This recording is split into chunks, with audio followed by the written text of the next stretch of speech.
O alerta foi feito pelos conselheiros tutelares de Santa Inês. De acordo com os dados registrados pelo órgão, o número de abusos sexuais contra crianças e adolescentes cresceu em relação ao ano passado. Em 2016, foram 15 os casos registrados. Já em 2017, já são 20. 5 desses aconteceram só na última semana. Há uma preocupação muito grande do Conselho Tutelar em relação a esses números que vem crescendo a cada dia mais na cidade em relação ao abuso sexual de criança e adolescente, primeiramente porque somos agentes, fomos escolhidos pela sociedade para zelar pelos direitos de nossas crianças e adolescentes. E no decorrer dessa nossa tarefa árdua, que eu sempre digo que a tarefa de conselheiro tutelar é muito árdua, no decorrer dessa nossa tarefa árdua, a gente vai, além do amor que a gente tem pela função que nos foi outorgada pela sociedade, fica essa preocupação. Então, do amor vem a preocupação de um número de violação em relação a abuso sexual de criança que vem crescendo de forma assim grandiosa, absurda na cidade, né?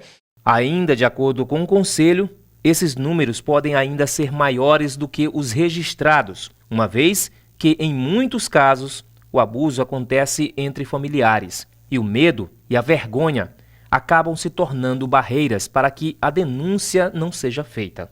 São os casos intrafamiliares, são esses casos que acontecem dentro da família. Às vezes é o pai, infelizmente isso tem acontecido, é o pai, é o padrasto, é um primo, é um tio que abusa de uma criança, de um adolescente ali. E muitas das vezes a família, ela cria essa barreira diante dela e ela fica impossibilitada de chegar a um órgão como o Conselho Tutelar ou então na polícia, no Ministério Público e denunciar.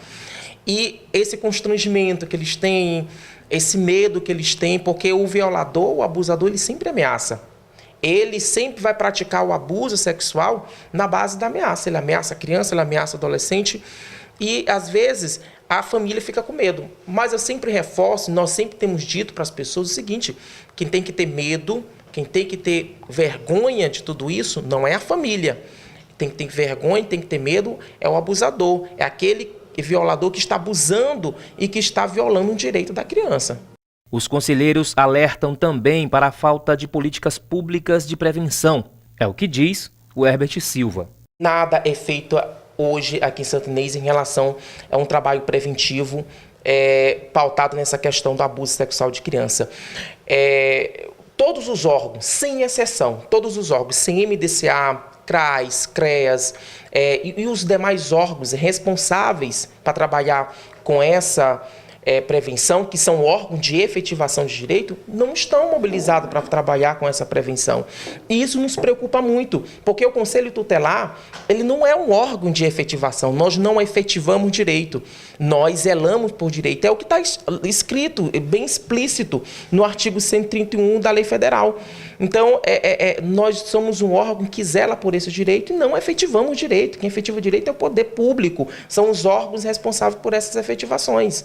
A maioria das vezes, a gente tem que se deslocar para onde ocorreu o fato do estupro e isso a gente se depara com o próprio estuprador, sendo que não era a nossa função, entendeu? Porque as pessoas denunciam para o Conselho Tutelar porque acham que nós é que devemos ir e nós não temos essa proteção, nós não usamos armas, nós não usamos colete.